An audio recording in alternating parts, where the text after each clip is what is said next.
12,000, 14,000, 20,000 টাকার একটা সামান্য চাকরি, এই সামান্য এটুকুর জন্য আল্লাহকে ছেড়ে দিলেন, আখিরাতকে ভুলে গেলেন। আস্তাগফিরুল্লাহ, আস্তাগফিরুল্লাহ। প্রিয় ভাই আমার, ছেলেরা আমার, তোমাদেরকে বলি ভাইয়া, 12,000 টাকার একটা বড় মোবাইল অথবা 18,000 টাকা, 20,000 টাকার একটা মোবাইল পাইয়া আল্লাহকে এইভাবে ভুলে গেলা।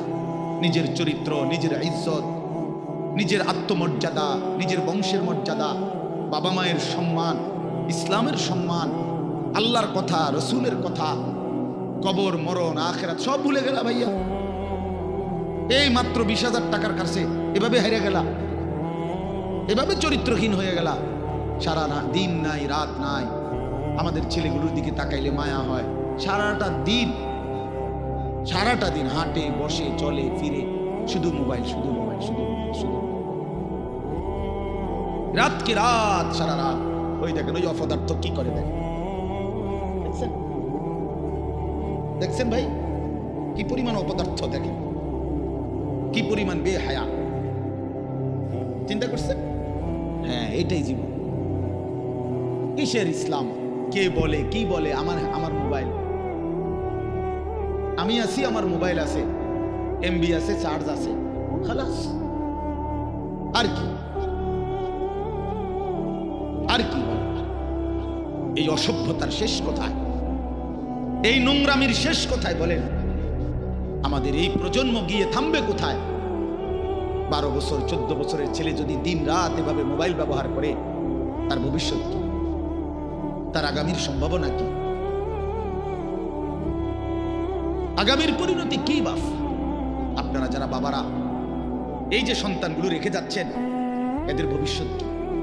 যে একটা ওয়াক্ত নামাজ পড়ে না, যে আল্লাহর কোরআন পড়ে না।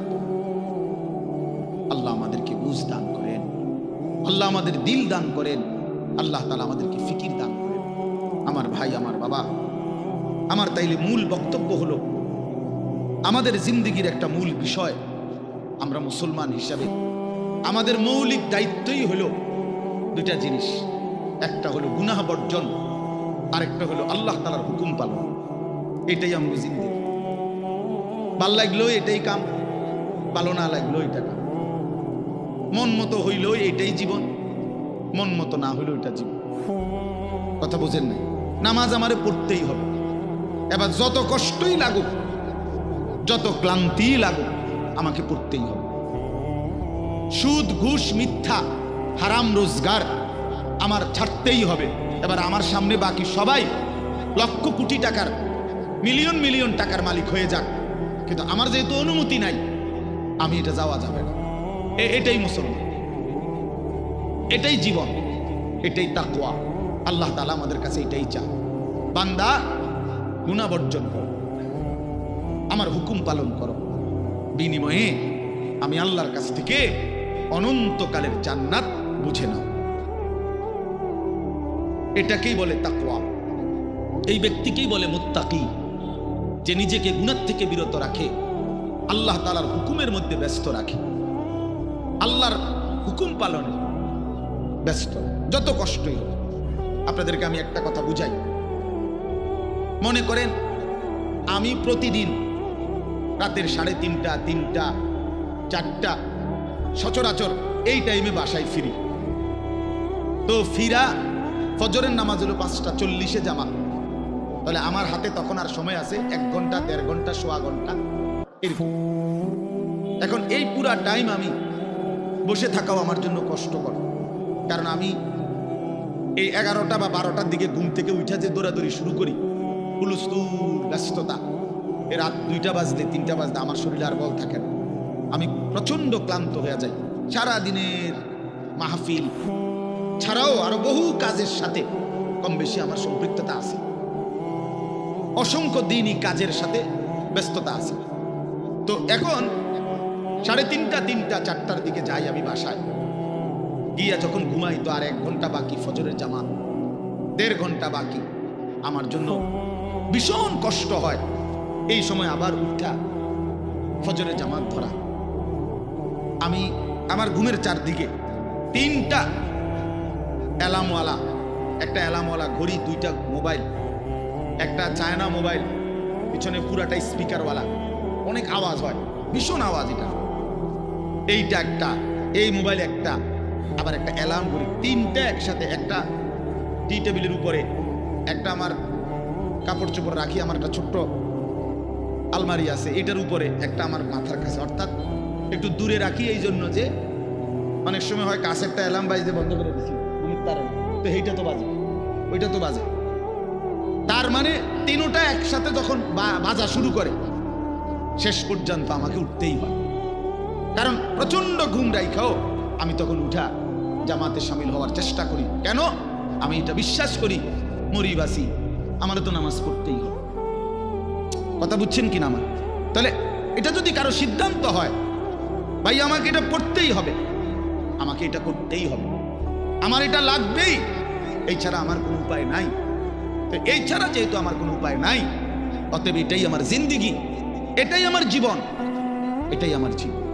এই পৃথিবীর সব মানুষ, পৃথিবীর সব সুন্দরী দেখুক, আমার জন্য যেহেতু অনুমতি নাই, আমি শুধু আমার বিবিকেই দেখি। কথার কথা, আমার যেটা অনুমতি আছে আমি তাকেই দেখতে হবে। এই পৃথিবীর কোটি কোটি মানুষ হারাম রোজগার করুক, কিন্তু আমি বিশ্বাস করি আমার আখিরাত আছে, আমার আল্লাহর সামনে হিসাব দিতে হবে। অতএব আমরা এই মাদ্রাসায় পড়ুয়ারা, কত কত মসজিদের ইমাম, আমাদের 10,000 8,000 টাকা বেতন, 12,000 টাকা বেতন, অথচ বিবি অসুস্থ, একটা অপারেশন করতে গেলে বলে 50,000 60,000 1 লাখ টাকা। বেচারার চোখ দিয়া পানি পড়ে যে হায় কোত্থেকে কি হবে। কিন্তু এরপরেও এই 8-10 হাজার টাকা বেতনে আমাদের এই কওমি মাদ্রাসাগুলোর বেতন, উস্তাদদের যা বেতন তো আমরা বলি না, এই যাই একটু ওজিফা দেয়, এটা তো এক একজনের 50 60 70 80 হাজার টাকা করে, ঠিক না? কি বলে জানেন? অল্প কয় টাকা, অল্প কয় টাকা, এইটুকু দিয়ে খোদার 30 মাস 30 দিন আখিরাতের আশায়, পরকালের আশায় কলজা বাইন্ধা হারাম থেকে বাইচা জিন্দেগি চালায় বাপ। কারণ মুমিন বিশ্বাস করে এটাই আমার শেষ না, ইমানদার বিশ্বাস করে, মুত্তাকি বিশ্বাস করে এখানে আমার শেষ না। ऐसे रहे या वैसे रहे वहां देखना फिर कैसे रहे। দুনিয়া এমনি কিংবা হেমনে, একভাবে না একভাবে থেকেই গেলাম, দেখার বিষয় হলো সেখানে কেমন থাকবো। নিজের ভালো দরকার, নিজের কল্যাণ দরকার, নিজের বিবেক, নিজের অনুভূতি দরকার। আমি যদি কিছুই উপলব্ধি না করি, কি শুনলাম? 30 বছর জুমার বয়ান শুনে, 40 বছর ধরে জুমার বয়ান শুনতেছে, অথচ বেচারার কোনো পরিবর্তন নেই। এই কি জিন্দেগি? 30 বছর ধরে বয়ান শুনতেছে, অথচ কোনো চলাফেরা, আদব আখলাক, চাল চলন, উঠা বসা, লেনদেন, আচরণ, উচ্চারণ কিছুতেই পরিবর্তন নাই, তো কি ফায়দা হলো বলেন?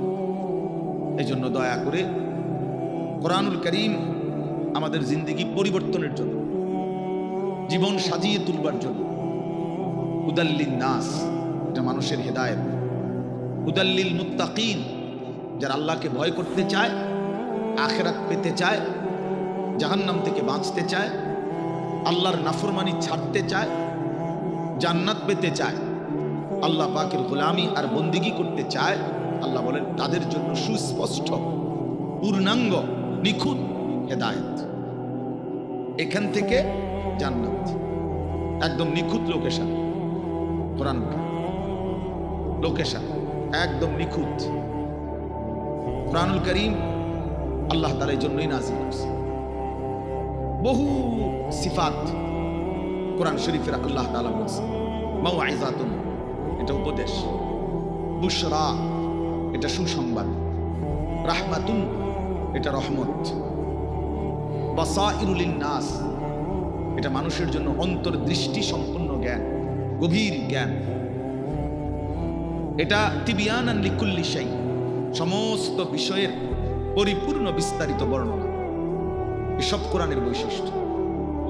মা ফাররাতনা ফিল কিতাবি মিন শাই, আল্লাহ তাআলা বলেন কোরআনুল কারীমের মধ্যে আমি কোনো কিছুর আলোচনা ছেড়ে দেইনি। আমার বান্দার কিয়ামত পর্যন্ত যত জরুরত সব আমি পূর্ণাঙ্গ করেছি, বিস্তারিত বলেছি, কোনো আলোচনা বাদ দেইনি। দেখতে ছোট হলেও এতে পূর্ণাঙ্গ আলোচনা। আহসানাল হাদিস। আল্লাহ তাআলা বলেন কোরআনুল কারীম হচ্ছে সর্বোত্তম কথা। কিতাবান, কোরআনুল কারীম হচ্ছে এক মানুষের জিন্দেগীর সকল বিষয়ের পূর্ণাঙ্গ আলোচনা সমৃদ্ধ একটি বই, কিতাব, যার মধ্যে সব বিষয়ের পূর্ণাঙ্গ আলোচনা আছে। মুতাশাবিহান, কোরআনুল কারীম হচ্ছে প্রত্যেক কথা একটা আরেকটার সাথে চমৎকার মিলওয়ালা, এলোমেলো কোনো কথা নাই, উলট পালট কথা নাই, লটসর কথা নাই। মাসানি, কোরআনুল কারীম হচ্ছে আল্লাহ তাআলা বলেন বারবার তেলাওয়াতকৃত পাঠকৃত কিতাব। এটাই একমাত্র কিতাব আসমানের নিচে জমিনের উপরে যেটা কোটি কোটি মানুষ প্রতিনিয়ত 24 ঘন্টা পড়তেছে। কারণ পৃথিবীতে একই সময় সূর্য ডুবে না, সময় এক মুহূর্তের একই হিসাবে না, এটাই আল্লাহর কুদরত। এখন যদিও রাত, আমাদের এখানে সব জায়গায় এখন রাত, সৌদি আরব আরো 3 ঘন্টা এখনো আলো বাকি আছে। ওখানে দেখেন গিয়ে প্রখর রোদ অথবা আসরের পরের টাইম, তাহলে সেখানে তো এখনো আরো 2-2.5 ঘন্টা আলো আছে, কোথাও পূর্ণ দিন। তাহলে এই যে সময়ের ব্যবধান, তার মানে হলো আমাদের রাত 10টায় 11টায় মনে করেন আমাদের মাদ্রাসার পড়াশোনা বন্ধ হয়ে গেল, কিন্তু সারা পৃথিবীর থেকে বন্ধ হয়নি। আল্লাহর জমিনের কোথাও না কোথাও আজান হচ্ছে, কোথাও না কোথাও নামাজ হচ্ছে, কোথাও না কোথাও জিকির হচ্ছে, কোথাও না কোথাও মালিকের কোরআন তেলাওয়াত হচ্ছে। এটা বন্ধ হয়ে গেলে পৃথিবীর নিঃশ্বাস বন্ধ হয়ে গেল। আমাদের নিঃশ্বাস বন্ধ হয়ে গেলে, অক্সিজেন বন্ধ হয়ে গেলে যেমন জীবন চলে যাবে, আল্লাহ তাআলার জিকির, কোরআনুল কারীমের তেলাওয়াত, আজান, সেজদা, আল্লাহর ইবাদত, আল্লাহর ডাক, এটা বন্ধ হয়ে গেলে পৃথিবীর নিঃশ্বাস বন্ধ হয়ে যাবে। তখন কিয়ামত হয়ে যাবে, পৃথিবী আর থাকবে না। এটা রাসূলুল্লাহ সাল্লাল্লাহু আলাইহি ওয়াসাল্লাম বলছেন, লা তাকুমুস সাআ হাত্তা ইউকালা ফিল আরদ আল্লাহ আল্লাহ। ততক্ষণ পর্যন্ত কিয়ামত হবে না যতক্ষণ পর্যন্ত জমিনে আল্লাহ আল্লাহ উচ্চারণ। তাহলে বোঝা গেল এই আসমান ও জমিনের স্থায়িত্ব আল্লাহ পাকের নামের উপর, আল্লাহর কালামের তেলাওয়াতের উপর, আল্লাহ তাআলার জিকিরের উপর। ওই ছেলে, জলদি করো, যদি 1 মিনিটে শেষ করো। সদর বদর করতেছো কোন সময় ধরে? বলো না কেন রেদওয়ান, এগুলো এতক্ষণ কি করো তুমি? খটর মটর করতে আছে।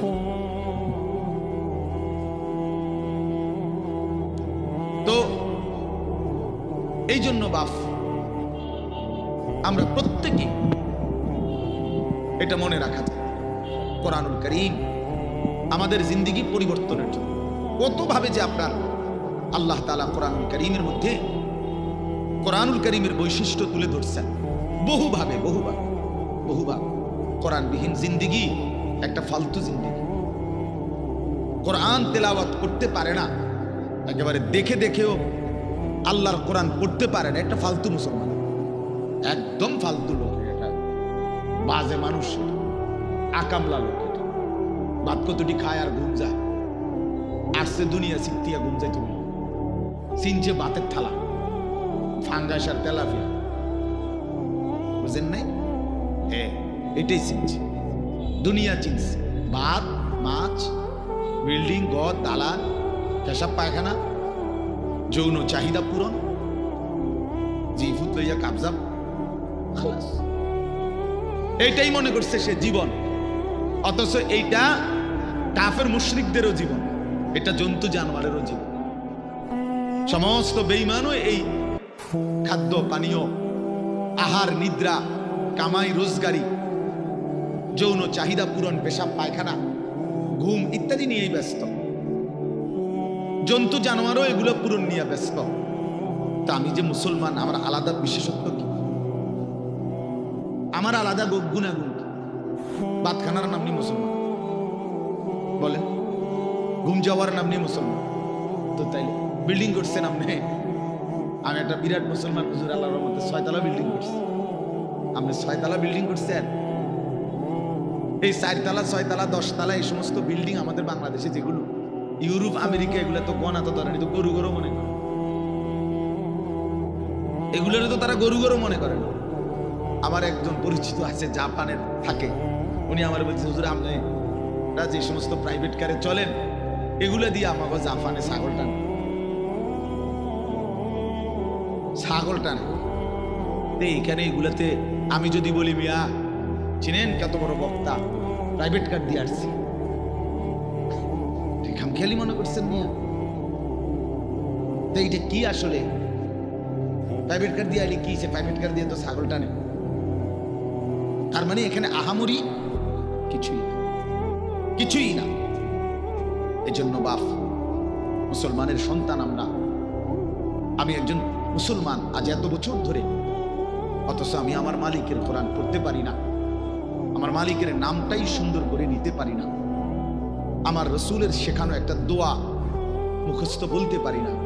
এর চাইতে দুর্ভাগ্য বদনসিব আর কি হতে পারে? এর চাইতে ফালতু জীবন আর কি? যে তার মালিকের নামটাই নিতে পারে না, যে তার মালিকের কিতাবই পড়তে পারে না, যে রাসূলুল্লাহ সাল্লাল্লাহু আলাইহি ওয়াসাল্লামের শেখানো দোয়াই করতে পারে না, যার কলিজার ভিতরে আল্লাহর কোরআনই নাই, তার জীবনটা একেবারে একটা বেহুদা জীবন। একেবারে পরিষ্কার হাদিস, রাসূলুল্লাহ সাল্লাল্লাহু আলাইহি ওয়াসাল্লাম বলেন, ইন্নাল্লাযী লাইসা ফি জাওফিহি শাইউম মিনাল কোরআন কাল বাইতিল খারিব। নবী সাল্লাল্লাহু আলাইহি ওয়াসাল্লাম বলেন, যার অন্তরের মধ্যে আল্লাহর কোরআন নাই কিছু পরিমাণ, তো সে একটা বিরান ঘরের মতো, সারা বাড়ি আলগা বাড়ি, যে বাড়িতে মানুষ থাকে না, কুকুর বিড়াল থাকে, গরু ছাগল থাকে, যেই বাড়িতে সাপ বিচ্ছু থাকে, এখন আর মানুষ থাকে না, মানে বিরান ঘর, এটা ফেলে দিছে আর কি। এই ঘরে এরা নতুন ঘর বাইন্দা মনে করেন চলে আসছে, এখন ওই পুরান ঘর যেটা আলগা পড়ে আছে এটার মধ্যে এখন আর মানুষ কেউ থাকে না, তো এটার মধ্যে আপনার কুকুর বিড়াল থাকে, সাপ বিচ্ছু থাকে, এই সমস্ত পোকামাকড় থাকে, এটারে কয় বাইতুল খারিব, বিরান ঘর, সারা বাড়ি। আপনারা কি করেন আমি জানি না, আপনাদের অঞ্চলে কি বলে সারা বাড়ি, বুঝছেন তো কথা এটা না? ও তো সারছে, বুঝলেই এই সারা বাড়ি। রাসূলুল্লাহ সাল্লাল্লাহু আলাইহি সাল্লাম বলেন, যেই দিলে আল্লাহর কোরআন নাই ওইটা গরু ছাগলের ঘর, ওখানে মানুষ থাকে না, সেই দিলে মানুষ থাকে না, জন্তু জানোয়ার থাকে, সাপ বিচ্ছু থাকে, সেই দিলের মধ্যে চতুষ্পদ জন্তু জানোয়ার থাকে, মানুষ থাকে। এই জন্য কোরআনুল কারীম বিহীন মানুষ হয় না, কোনো সিস্টেম নেই, সেজদা বিহীন মানুষ হয় না, যার মধ্যে সেজদা নাই ওই মানুষ না, সোজা কথা, ও মানুষ উলাইকা কাল আনআম, সে চতুষ্পদ জন্তু অথবা তার চাইতে নিকৃষ্ট, মানে অথবা তার কোনো পরিচয়ই নেই। চতুষ্পদ জন্তু তো একটা লেভেল হয়েছে, তো গরু ছাগল না, গরু ছাগল না বলে কি না কিও না, বুঝেন না আপনি কথা? আপনি যদি বলেন যে তো গরু ছাগলও না, তাহলে এতে কি না, এতে কিও না, কিচ্ছুই না, কিছুই না, এটা মানুষও না, জানোয়ারও না, প্লাস্টিকও না, হাফ প্যান্টও না, এটা কিচ্ছু ফালতু জিনিস। হ্যাঁ, যে দিল আল্লাহকে নিয়ে ভাবে না, যেই কান আল্লাহর কথা শোনে না, যেই চোখ আল্লাহর কালাম, আল্লাহর ঘর, আল্লাহর কুদরতের চারদিকে নিদর্শন দেখে না, বিশ্বাস করেন ছেলেরা, তোমরাও বিশ্বাস করো, উলাইকা কাল আনআম, আল্লাহ বলছে ওরা শুধুই কেবল জানোয়ার, জানোয়ার, জানোয়ার, এরা জানোয়ার, বাল হুম আদাল, বরং তার চাইতে নিকৃষ্ট, তার চাইতে নিকৃষ্ট এটা। অতএব যে কপালে সেজদা নাই ওই কোনো মানুষ না, বেনামাজি কোনো মানুষে না, মানুষের জাতে না, এটা কোনো মানুষের জাতে না, সাফ কথা। যদি তর্ক করার খেয়াল থাকে, তোমার কাছে কোনো যুক্তি থাকে, চলো আমি শুনতে রাজি, বলো তুমি যুক্তি দাও, যে হুজুর আমার কাছে যুক্তি আছে, হ্যাঁ বলো, জীববিজ্ঞান পদার্থবিজ্ঞানের দৃষ্টিতে বুঝায় দাও। এই জন্য আল্লাহর কোরআন বলছেন, আল্লাহ নবী সাল্লাল্লাহু আলাইহি ওয়াসাল্লামকে আল্লাহ তাআলা বলছে, বন্ধু মনের ইচ্ছা মতো চলে, আমার হুকুম আপনার তরিকা বিহীন যে চলে, আমি আল্লাহ বলে দিলাম আপনাকে, আমি কিন্তু তার কোনো দায়িত্ব নেব না, আমনে পারলে নিয়ে জানে। এর চাইতে সাংঘাতিক কথা কি হইতে পারে? নবীজিকে আল্লাহ বলছে, আমনের মনে করলে আপনি নিয়েন তার দায়িত্ব, বাকি আমি নাই, এমন অসভ্যের লগে আমি নাই। আর আইতা মানিত্তাখাযা ইলাহাহু হাওয়াহু আফা আনতা তাকুনু আলাইহি ওয়াকিলা। এই যে সরাসরি কোরআনের আয়াত, আল্লাহ বলে, বন্ধু যে তার মনের ইচ্ছা খেয়াল খুশি, আমার মনে যা চাই আমি তাই করব, কিসের হালাল কিসের হারাম, কিসের পাক কিসের নাফাক, কিসের জায়েজ কিসের না জায়েজ, আমার বোনও দেখবো, মানুষের বেড়িও দেখবো, আমার নিজের স্ত্রীকেও দেখবো, মানুষের বেড়িরও দেখবো, নিজের মাকেও দেখবো, মানুষের মহিলাকেও দেখবো, সব কোনো হালাল হারাম কিছু নাই, কোনো পাক নাফাকের কিছু নাই। মুতে ধরছে মুত্তা লাইলাম, সেন্টান দিয়ে হাঁটা ধরলাম, আরে ভাই তুমি তো নাফাক হয়ে যাবে, ধরো বেটা নাফাক কি আবার, মুতে ধরছে মুত্তা লাইছি আবার নাফাক কি? এই যে জীবন, পাক নাফাক হালাল হারাম, জায়েজ না জায়েজ, বৈধ অবৈধ, এর কোনো হিসাব কিতাব যার মধ্যে নাই ভাইয়া, আল্লাহ তাআলা বলে, বন্ধু এ তো নিজের ইচ্ছা নিজের মনের চাহিদাকে খোদা বানাইছে, তার আলাদা কোনো খোদা নাই। যদি আলাদা কোনো আল্লাহ থাকতো তো সে তো তাকেই মানত, তার কথাতে সে হালাল হারাম নির্ণয় করত, উচিত অনুচিত বুঝতো, সে তো বুঝলো না, মানলো না। কাজেই আমি আপনাকে জানতে চাই, নবীজিকে আল্লাহ বলতেছে, আমি আপনার কাছে জানতে চাই বন্ধু, মনের ইচ্ছা মনের স্বাধীনভাবে যে চলে, আফা আনতা তাকুনু আলাইহি ওয়াকিলা, আপনি কি তার ওয়াকিল, আপনি তার অভিভাবক, আপনি তার জিম্মাদারি নেবেন? নবী জিজ্ঞেস, আল্লাহ জিজ্ঞেস করছে, নবীজি নিবিনি আমনে কোন? আমি নেব না, আমনে নিবিনি কোন? এখন নবীজি সাল্লাল্লাহু আলাইহি ওয়াসাল্লাম কি বলবে? ও আল্লাহ, আমনে যেটা নিতেন না আমি এটা নিব। কথা বলে, সবাই বলেন, এ যুক্তি হয় এটা? বলো ভাইয়া, আফা আনতা তাকুনু আলাইহি ওয়াকিলা, আপনি তার দায়িত্ব নেবেন? তো নিশ্চয়ই নবীজি বলবে, অসম্ভব মাওলা, আপনাকে নারাজ করে তো আমি গোটা পৃথিবীও চাই না, আপনাকে হারালে আমার আর থাকলো কি? হ্যাঁ, তো এরপরে আল্লাহ তাআলা বলেন, আম তাহসাবু আন্না আকসারাহুম ইয়াসমাউনা আও ইয়াকিলুন, আপনি হয়তো ভাবতে পারেন, নবীজিকে আল্লাহ বলতেছে, এই নাফরমানগুলো কিছু শুনে অথবা কিছু বুঝে। আল্লাহ বলতেছে, নবীজি আপনি হয়তো মনে করতে পারেন এই বেঈমান নাফরমান পাপীগুলো কিছু বুঝে, কিছু মানুষ শুনে অথবা কিছু ভাবে। আল্লাহ বলে, না, আমি বলতেছি, এবার শুনেন। আল্লাহ বলে, বন্ধু আমি বলতেছি, ইনহুম ইল্লা কাল আনআম, এদের পরিচয় আর কিছুই নয়, শুধুই জানোয়ার, শুধুই জানোয়ার, শুধুই জানোয়ার। বাল হুম আদাল্লু সাবিলা, বরং তার চাইতেও নিকৃষ্ট পথহারা, তার চাইতেও বড় গোমরাহ। গরু ছাগলের যে দুর্দিমাগ আছে, এই অপদার্থের দূর নেই। কুকুর বিড়ালের যে দুর্দিমাগ আছে, এই হাইওয়ানের দূর নেই। কুকুর মনিব চিনে, বিড়াল মনিব চিনে, শুকর মনিব চিনে, গরু ছাগলও মনিব চিনে, কিন্তু এই জানোয়ার মনিব চিনে না। 30 বছর এই জানোয়ার মনিবের সাথে যুদ্ধ করে, 30 বছর সুদ খায়, 30 বছর ধরে মিথ্যা বলে, 30 বছর ধরে ওজনে কম দেয়। খোদার 365 দিনের এক বছরে কোনো দিন ফজরের নামাজ পড়ে না। এই জানোয়ার কুকুর বিড়ালের চাইতো নিকৃষ্ট জানোয়ার।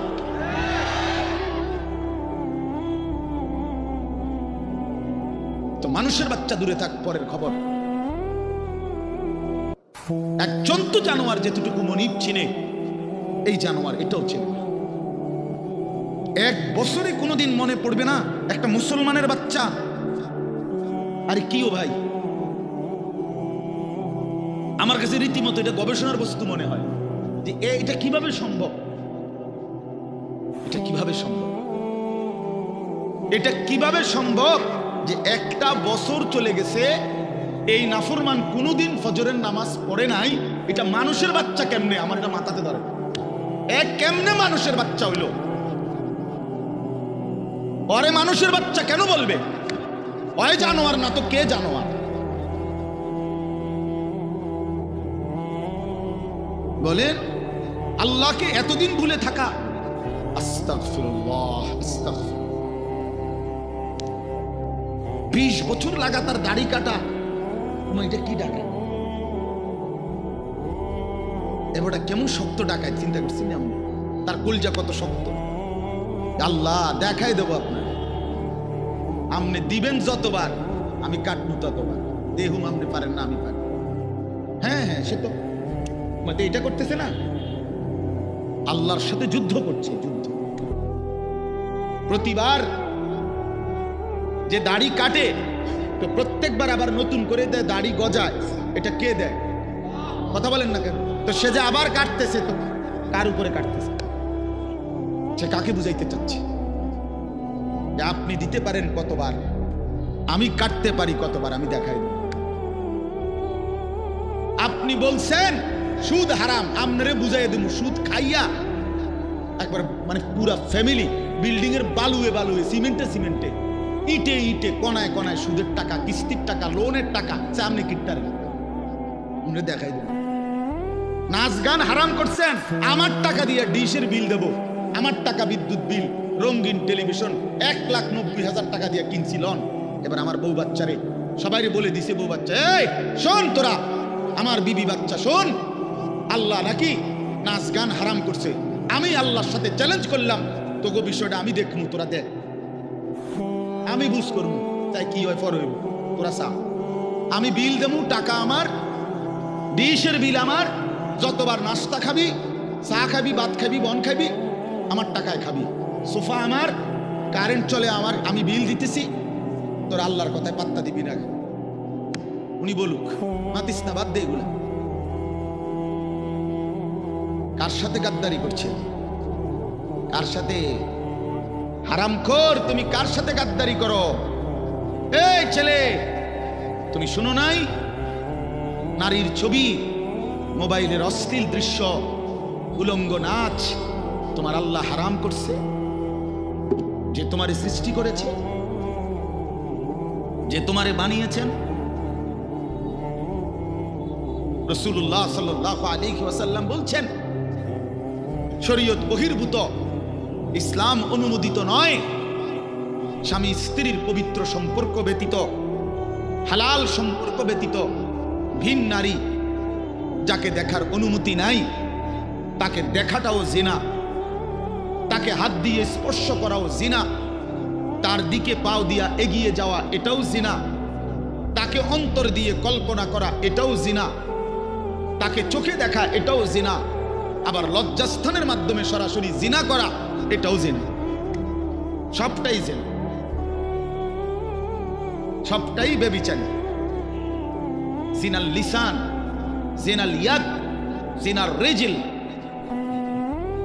জিনাল নফস, জিনাল ফরজ। হাতের জিনা, জিনা জবানের জিনা, চোখের জিনা, পায়ের জিনা, অন্তরের জিনা, লজ্জাস্থানের জিনা, সব জিনা। এজন্য যে যুবক দিন রাত মোবাইলে অশ্লীল ছবি দেখে, ও তো ব্যভিচারী, ও জিনাখোর, ও ব্যভিচারী, ও নরপশু, ও নিকৃষ্ট, ও জঘন্য, ও জঘন্য, এই সমাজের সবচেয়ে জঘন্য মানুষ। কোরআন কারীমে আল্লাহ বলছে, ওয়ালা তাকরাবুজ জিনা ইন্নাহু কানা ফাহিশা ওয়া সাআ সাবিলা। আমার বান্দা, কোনোভাবেই জিনা ব্যভিচারের কাছেও যেও না। এটা শুনো, বড় বড় বেশি অশ্লীলতা এবং অত্যন্ত মন্দ রাস্তা। এই পথ তুমি মারাইও না বান্দা। এই নারীর ফান্দে পইরো না, এই নারীর লোভে পইরো না, নারীর ছবিতে নিজেকে ফাঁসায় দিও না, নারীর নাচে নিজেকে হারাইয়া দিও না। এটা বড় মন্দ রাস্তা। নবী সাল্লাল্লাহু আলাইহি সাল্লাম বলছে, ফাত্তাকুদ দুনিয়া ওয়াত্তাকুন নিসা আমার উম্মত, দুনিয়ার মুসিবত, দুনিয়ার ধোঁকা, এর থেকে বেঁচে থাকো, নারীর ধোঁকা থেকে বেঁচে থাকো। নর্তকীর হাসি ওই হাসি না, ও তো জাহান্নামের আগুন। বেপর্দা নারীর অঙ্গভঙ্গি, এ তো অঙ্গভঙ্গি না দোস্ত ছেলেরা, এ তো জাহান্নামের আগুন। ওই পাউডার, ফেয়ার এন্ড লাভলি তো আগুন, আগুন ছাড়ার কিছু না। বেহায়া বেপর্দা নারী তো তোমারে আগুনের মধ্যেই ফেলে দিল, জাহান্নামেই ফেলে দিল। কোরআনুল কারীমের মধ্যে আছে, আল্লাহ তাআলা বলছে তিনটা অপরাধ, ওয়াল্লাযীনা লা ইয়াদউনা মা'আল্লাহি ইলাহান আখারা ওয়া লা ইয়াকতুলুনা আন-নাফসাল্লাতী হারামাল্লাহু ইল্লা বিল হক ওয়া লা ইয়াজনুন। এই তিনটা অপরাধ, এক আল্লাহর সাথে শিরিক, দুই অন্যায়ভাবে কাউকে হত্যা করা, তিন জিনা এবং ব্যভিচার করা। আল্লাহ বলেন এই তিনটি অপরাধ যে করবে, সূরা ফুরকানের মধ্যে আছে, আমান ইয়াফআল যালিকা ইয়ালকা আসামা। আল্লাহ বলেন এই তিনটি কাজ যে করবে সে নিশ্চিত শাস্তির মুখোমুখি হবে। কেমন শাস্তি? আল্লাহ বলেন ইউদাআফ লাহুল আযাবু ইয়াউমাল কিয়ামাহ, কিয়ামতের দিন তার প্রত্যেকটি এই তিনটা অপরাধের শাস্তি দ্বিগুণ দ্বিগুণ দ্বিগুণ দ্বিগুণ, ডবল ডবল রিডবল রিডবল তাকে শাস্তি দেয়া হবে। ওয়াখলুদ ফীহি মুহানা, এবং সে অত্যন্ত লাঞ্ছিত হয়ে বেইজ্জতি অবস্থায় অনন্তকালের জন্য জাহান্নামে পড়বে। তোরে শেষ করে নেব যুবক, ফেরেশতা আশ্রাইয়া শেষ করে নেব। এই নারীর লোভ একদিন দেখবা দুনিয়াও অসল, আখিরাতও অসল। কারণ যৌবনের শক্তিটা, সুন্দর জীবনটা বিবাহের আগেই নষ্ট করে ফেলছে, শারীরিক সক্ষমতা নষ্ট করে ফেলছে, অশ্লীলতা, বেহায়াপনা, অসভ্যতা, আর সারাদিন সারা রাত উলঙ্গ ছবি দেখে দেখে নর্তকী নিয়ে ভাবতে ভাবতে জীবন, যৌবন, শরীর, স্বাস্থ্য, স্বাভাবিক সক্ষমতা সব শেষ করে দিছে। একদিন দেখে দুনিয়া তো অপদার্থ, আখিরাত অপদার্থ, আর কোনো কাজে লাগে না। এজন্য ফিরে আসো ভাইয়া, যে কয়জন ছেলে আছো ফিরো ভাইয়া। আল্লাহ বলছেন ইল্লা মান তাবা, অসাধারণ কথা আল্লাহ বলছেন, ওয়া আমানা ওয়া আমিলা আমালান সালিহান ফাউলাইকা ইউবাদদিলুল্লাহু সাইয়্যাতিহিম হাসানাত। বাহ! মালিক বলে হ্যাঁ, তবে শোনো, শিরিক করলে বলছি ডবল ডবল শাস্তি দেব, অন্যায়ভাবে কাউকে হত্যা করলে বলছিস ডবল ডবল শাস্তি দেব, জিনা ব্যভিচার করলে ডবল ডবল শাস্তি দেব, লাঞ্ছিত করে জাহান্নামে ফেলে দেব। তবে যে ব্যক্তি তওবা করলো, আমি আল্লাহর সবগুলো কথায় বিশ্বাস করলো এবং পুরা দমে নেক আমল শুরু করে দিল, আল্লাহ বলেন আমি ওয়াদা দিলাম তার পেছনের সব গুনার পৃষ্ঠা আমি আল্লাহ নেকি দিয়া পূর্ণ করব। যাহ বান্দা, সাফ, ভালো হয়ে গেছ, সাফ, পিছন ক্লিয়ার, যা পরিষ্কার করে দিলাম পিছন, এবং গুনার খালি পৃষ্ঠা যেগুলো মুছে দিছি এখন সেই জায়গায় নেকি দিয়া পূর্ণ করব। ওয়াকানাল্লাহু গফুরার রাহিমা। আল্লাহ বলেন যদি বলো বান্দা এতটা কেন করলেন মাওলা, এত মহানুভবতা কেন দেখালেন আল্লাহ, আল্লাহ বলে জানো না বান্দা, আমি আল্লাহ তো হচ্ছি গফুরুর রাহিম। আমি তো বান্দা শাস্তি দিতে পছন্দ করি না বান্দা, মাফ করে দিতেই তো বেশি পছন্দ করি, দয়া করতেই তো বেশি ভালোবাসি। ওয়া কানা বিল মুমিনিনা রাহিমা। আল্লাহ বলেন আমার মুমিন বান্দার প্রতি আমি খুব বেশি দয়াবান, খুব বেশি দয়াবান। অপেক্ষায় থাকি বান্দা কোনদিন যদি গুনার নাফরমানি ছেড়ে দেয় আর করবে না তো যদি ওয়াদা দেয়, লজ্জিত আর অনুতপ্ত হয়ে চোখের এক ফোঁটা পানি ফেলে দেয়, রাত গভীরেও যদি একাকী আমি আল্লাহকে ডাক দেয়, আল্লাহ বলে বান্দা আমি ওয়াদা দিলাম গাফারতু লাকা ওয়ালা উবালি, কোনো পরোয়া না করে তৎক্ষণাৎ আমি তোকে মাফ করে দেব। তুমি আইসো বান্দা, মনে পড়লেই আমার কাছে আইসো, ভুল বুঝলেই আমার কাছে আইসো, গুনাহ যদি ছেড়ে দিতে পারো আমার কাছে আইসো বান্দা, আর করবা না যদি বলতে পারো মিথ্যা আর বলবা না, চুরি আর করবা না, জিনা করবা না, বেবিচার করবা না, সুদ খাইবা না, ঘুষ খাইবা না, হারাম নাফরমানির জিন্দেগি ছেড়ে দিয়ে আমি আল্লাহর কাছে আসো। মনে রাখো বান্দা, গুনাহ যদি আসমান পরিমাণও হয়, আমার শর্ত মোতাবেক যদি আসো, আমি আল্লাহ এক নিমিষেই মাফ করে দেব। লাউ আন্না যুনুবাকা লাউ বালাগাত যুনুবুকা আনানাস সামা সুম্মা ইস্তাগফারতানি গফারতু লাকা ওয়ালা উবালি। আল্লাহ তাআলা বলে, বান্দা, তোমার গুনাহ যদি আসমান পর্যন্ত পৌঁছে যায়, তবুও যদি তুমি আমারে 3 শর্তে আমার কাছে আসো। 1 হলো গুনাহ ছেড়ে দিলা, 2 আর করবা না ওয়াদা দিলা, 3 লজ্জিত আর অনুতপ্ত হয়ে চোখের পানি ছেড়ে দিলা, মাফ চাইলা, আমি ওয়াদা দিলাম কোনো পরোয়া করব না, ওয়ালা উবালি অর্থ হলো কোনো পরোয়া নাই, আমি তোমারে মাফ করব, কোনো দেরি নেই।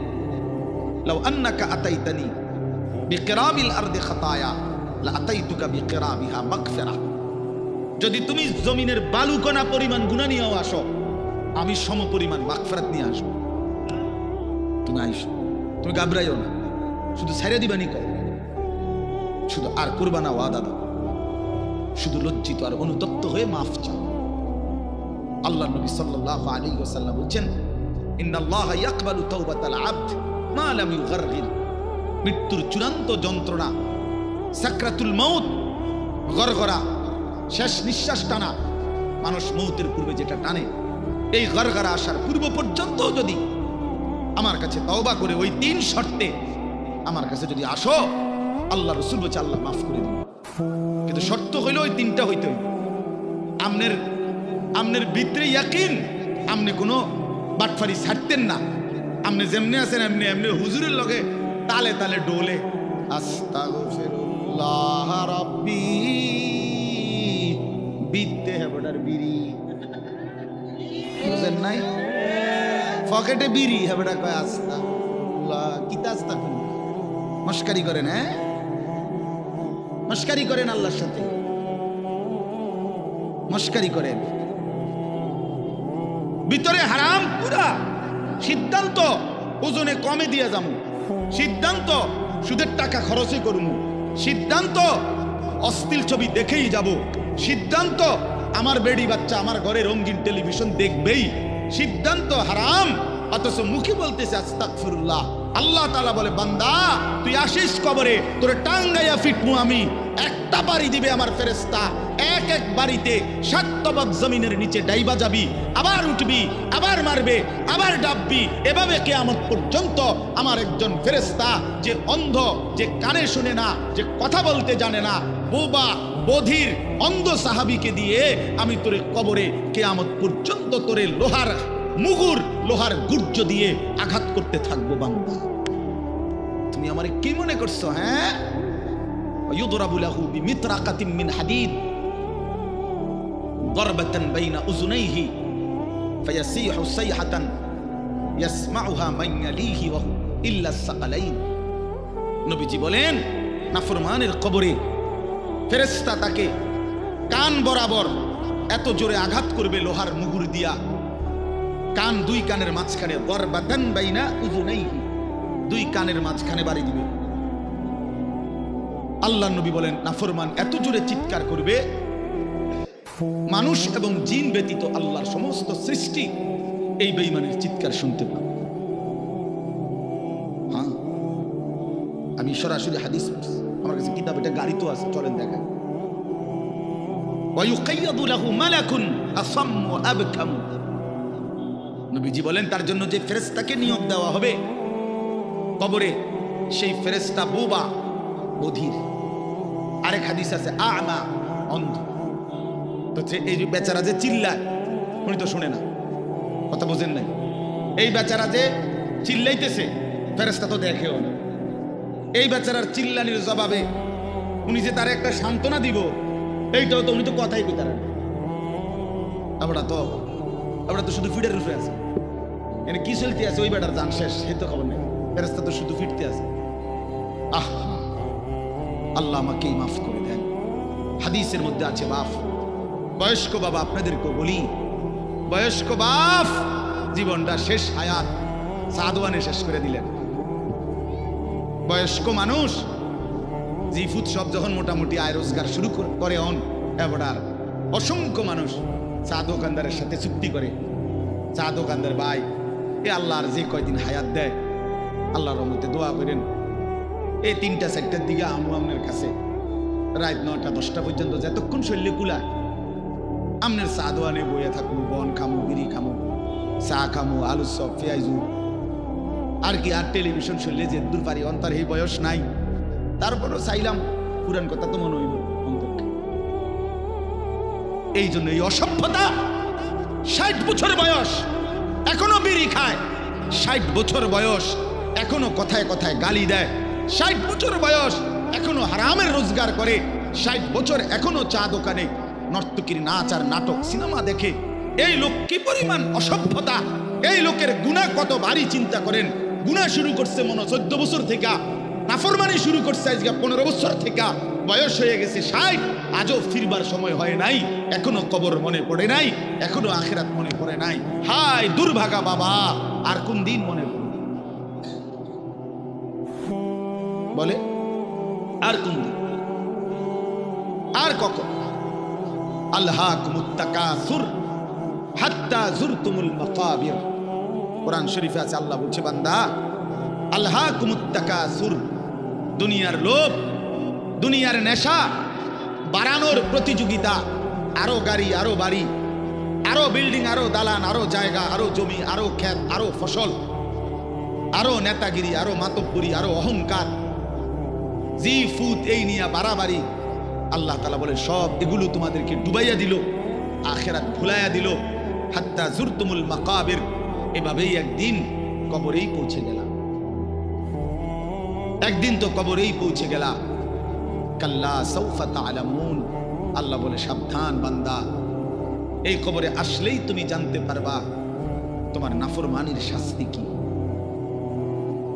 সুম্মা কাল্লা সাউফা তা'লামুন, আবারও জানতে পারবা হাসরের ময়দানে জাহান্নামের শাস্তি দিয়া তোমার নাফরমানির পরিণতি কি।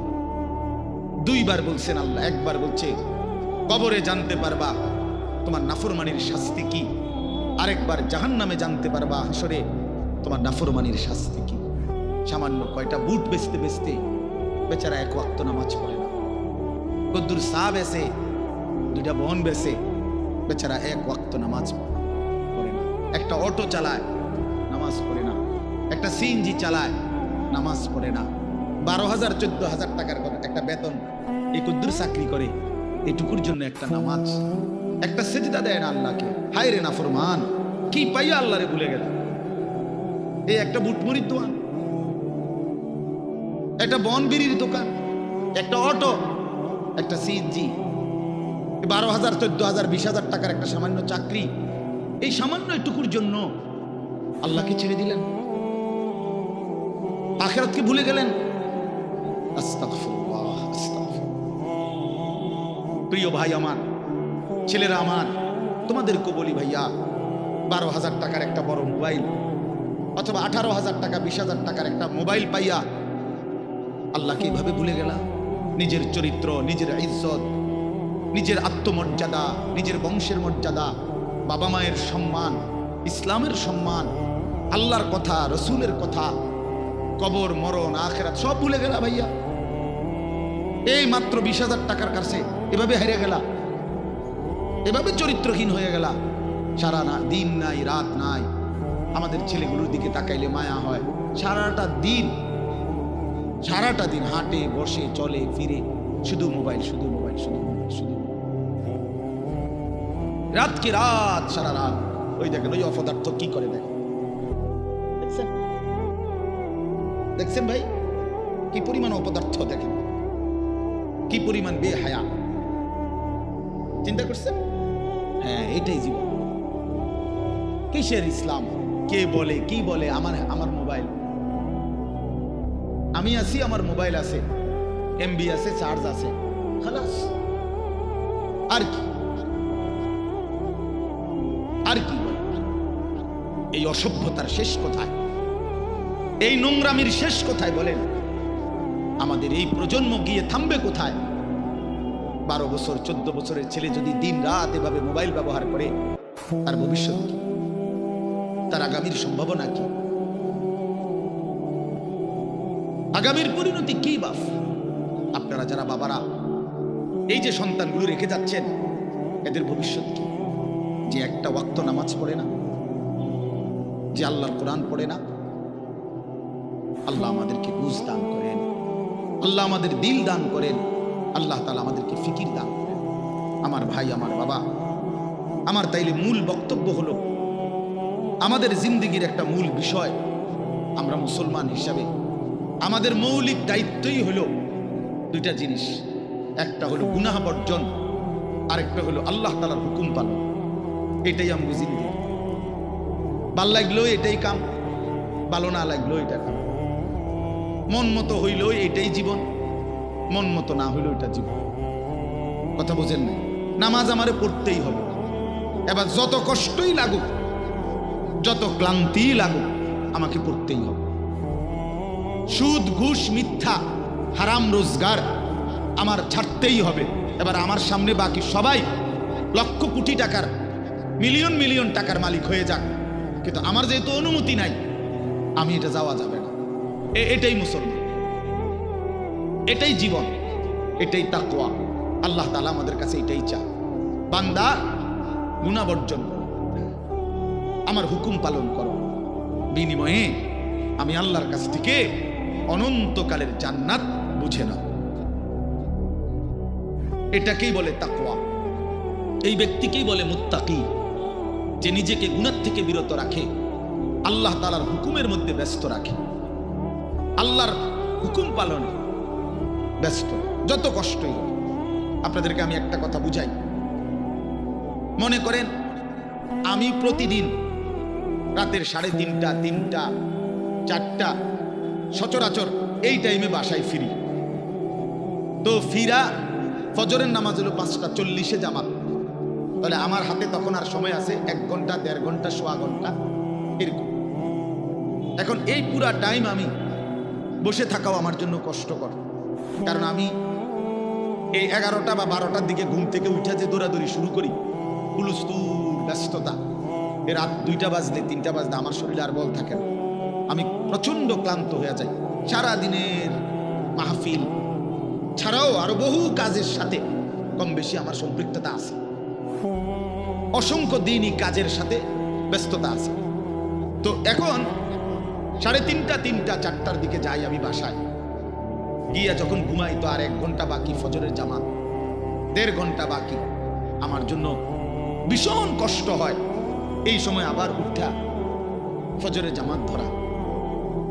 আমি আমার ঘুমের চারদিকে 3টা অ্যালার্মওয়ালা, একটা অ্যালার্মওয়ালা ঘড়ি, 2টা মোবাইল, একটা চায়না মোবাইল, পিছনে পুরাটাই স্পিকারওয়ালা, অনেক আওয়াজ হয়, ভীষণ আওয়াজ এটা। এইটা একটা, এই মোবাইল একটা, আবার একটা অ্যালার্ম ঘড়ি, 3টা একসাথে। একটা টি টেবিলের উপরে, একটা আমার কাপড় চোপড় রাখি, আমার একটা ছোট্ট আলমারি আছে, এটার উপরে, একটা আমার মাথার কাছে, অর্থাৎ একটু দূরে রাখি এই জন্য যে অনেক সময় হয় কাছে একটা অ্যালার্ম বাজতে বন্ধ করে দিচ্ছি, ঘুমের তারে না, তো এইটা তো বাজে, ওইটা তো বাজে। তার মানে 3টা একসাথে যখন বাজা শুরু করে, শেষ পর্যন্ত আমাকে উঠতেই হয়, কারণ প্রচন্ড ঘুম রাইখাও আমি তখন উঠা জামাতে শামিল হওয়ার চেষ্টা করি। কেন? আমি এটা বিশ্বাস করি, মরিবাসি আমার তো নামাজ পড়তেই হবে। কথা বুঝছেন কিনা আমার? তাহলে এটা যদি কারো সিদ্ধান্ত হয়, ভাই আমাকে এটা পড়তেই হবে, আমাকে এটা করতেই হবে, আমার এটা লাগবেই, এই ছাড়া আমার কোনো উপায় নাই। তো এই ছাড়া যেহেতু আমার কোনো উপায় নাই, অতএব এটাই আমার জিন্দেগি, এটাই আমার জীবন, এটাই আমার জীবন। এই পৃথিবীর সব মানুষ, পৃথিবীর সব সুন্দরী দেখুক, আমার জন্য যেহেতু অনুমতি নাই, আমি শুধু আমার বিবিকেই দেখি। কথার কথা, আমার যেটা অনুমতি আছে আমি তাকেই দেখতে হবে। এই পৃথিবীর কোটি কোটি মানুষ হারাম রোজগার করুক, কিন্তু আমি বিশ্বাস করি আমার আখিরাত আছে, আমার আল্লাহর সামনে হিসাব দিতে হবে। অতএব আমরা এই মাদ্রাসায় পড়ুয়ারা, কত কত মসজিদের ইমাম আমাদের 10,000, 8,000 টাকা বেতন, 12,000 টাকা বেতন, অথচ বিবি অসুস্থ, একটা অপারেশন করতে গেলে বলে 50,000, 60,000, 1 লাখ টাকা। বেচারার চোখ দিয়া পানি পড়ে যে হায় প্রত্যেকে কি হবে। কিন্তু এরপরেও এই 8-10 হাজার টাকা বেতনে আমাদের এই কওমি মাদ্রাসাগুলোর বেতন, উস্তাদদের যা বেতন তো আমরা বলি না, এই যাই একটু ওজিফা দেয় এটা তো এক একজনের 50, 60, 70, 80 হাজার টাকা করে, ঠিক না? কি বলে জানেন? অল্প কয় টাকা, অল্প কয় টাকা। এইটুকু দিয়ে খোদার 30 মাস 30 দিন আখিরাতের আশায়, পরকালের আশায় কলজা বাইন্ধা হারাম থেকে বাইচা জিন্দেগি চালায় বাপ। কারণ মুমিন বিশ্বাস করে এটাই আমার শেষ না, ইমানদার বিশ্বাস করে, মুত্তাকি বিশ্বাস করে এখানে আমার শেষ না।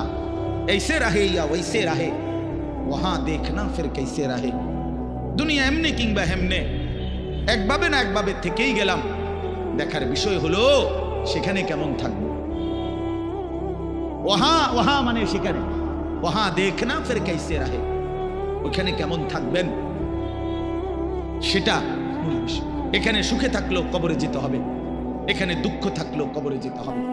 যুবক ভাই, আমার নওজোয়ান, আমার বয়স্ক বাপ, আমাকেও বলি আপনাকেও বলি, এটাই সত্য যে আল্লাহ তাআলা আমাদেরকে বলছে, বান্দা আমি কিন্তু তোমারে রাখবো না, আমি তোমারে নিয়েই আসবো। হাসলেও মরে যাবা, কাঁদলেও মরে যাবা।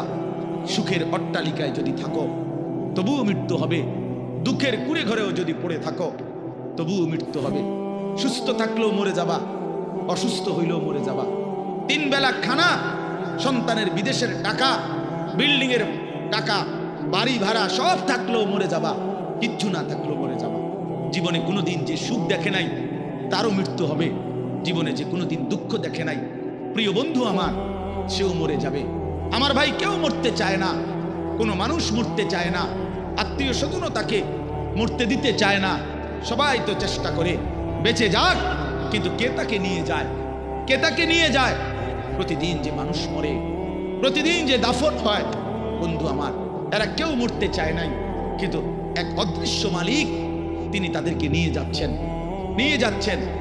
অতএব প্রিয় বন্ধু, প্রিয় বাপ, সবার কাছে অনুরোধ, আপনাদের এই ভাই আমি আমার সহ আপনাদেরকে অনুরোধ করলাম, গুনাহ ছেড়ে দেন, আল্লাহর নাফরমানি ছেড়ে দেন। বাপ, এই ছেলেরা, বাপ তোমরা জানো না, আমি বহুদিন বলছি যে ফিলিস্তিনে আজীবন রক্ত ঝরবে।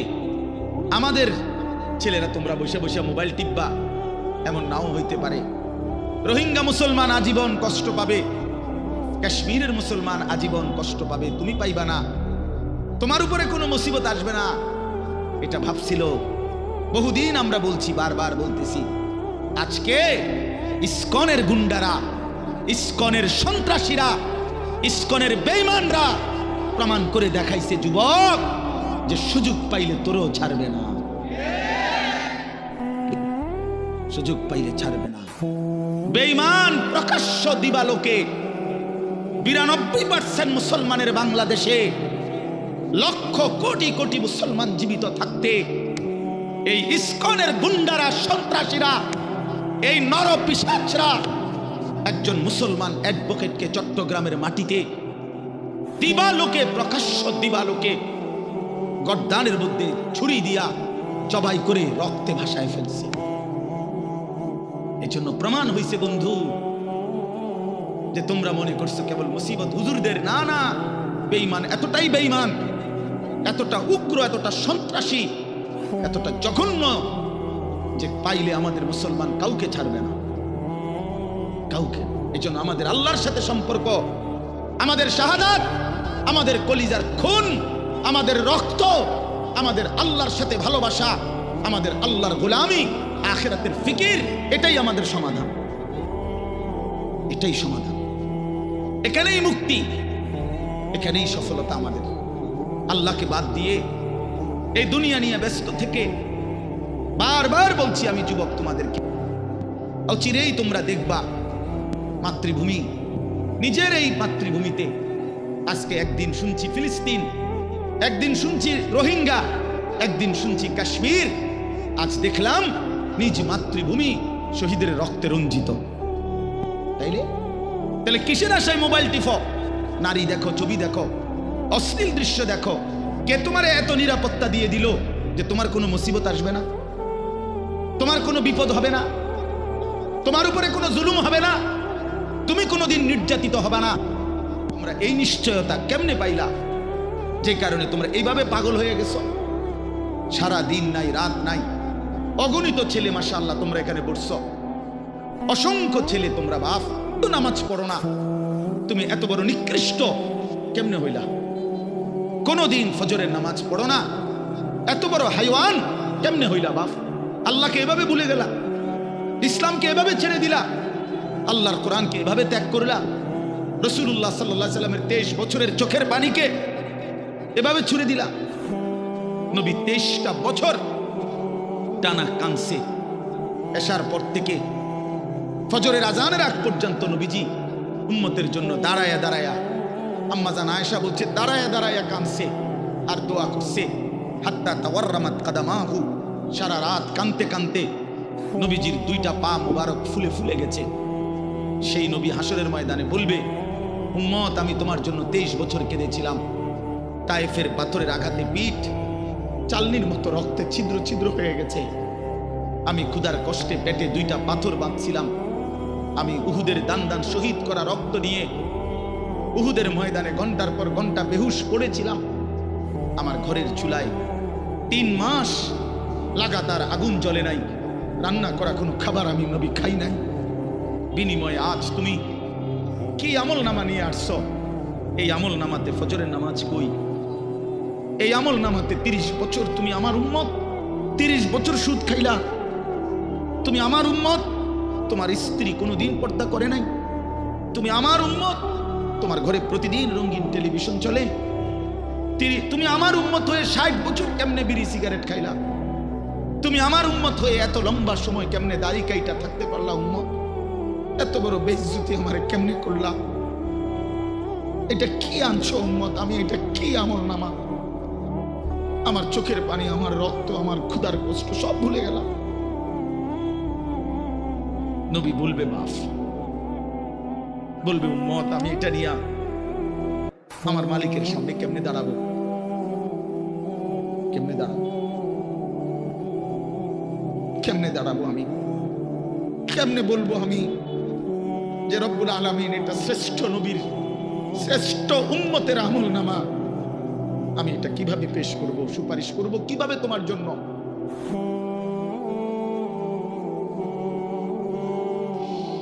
হায় মুসলমান, যদি কলিজা ছিঁড়ে বলতে পারতাম,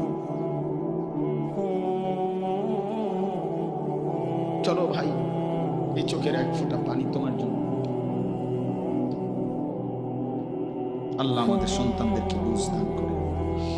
তোমরা নামাজি হও, তোমরা আল্লাহরে নারাজ করো না, তোমরা রাসূলুল্লাহ সাল্লাল্লাহু আলাইহি সাল্লামকে বেইজ্জতি করো না,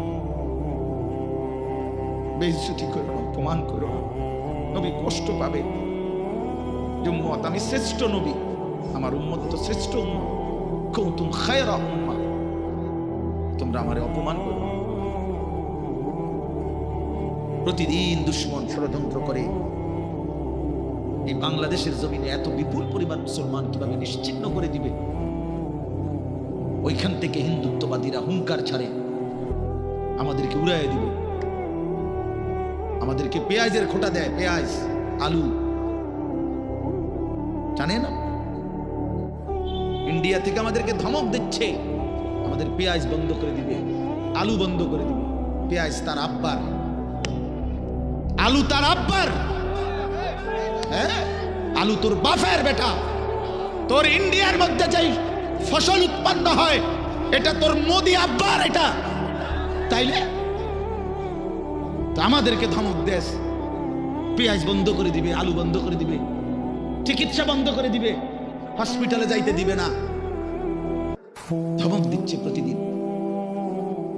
এই জন্য ভাই আমার, বন্ধু আমার, মনে রাখো মুসলমান কোনোদিন সংখ্যা দেখে ঘাবড়ায় না। 110 কোটি না, 1 লক্ষ কোটিও আমরা পরোয়া করি না। আমাদের আসমানওয়ালা আছে, আমাদের আল্লাহু আকবার, আমাদের আল্লাহ বড়, আল্লাহ বড়, আল্লাহ বড়। বলো যুবক, কে বড়? জোরসে বলো, দাঁড়ায় বলো, দাঁড়ায় বলো, বলো আল্লাহু আকবার, বলো আল্লাহু আকবার।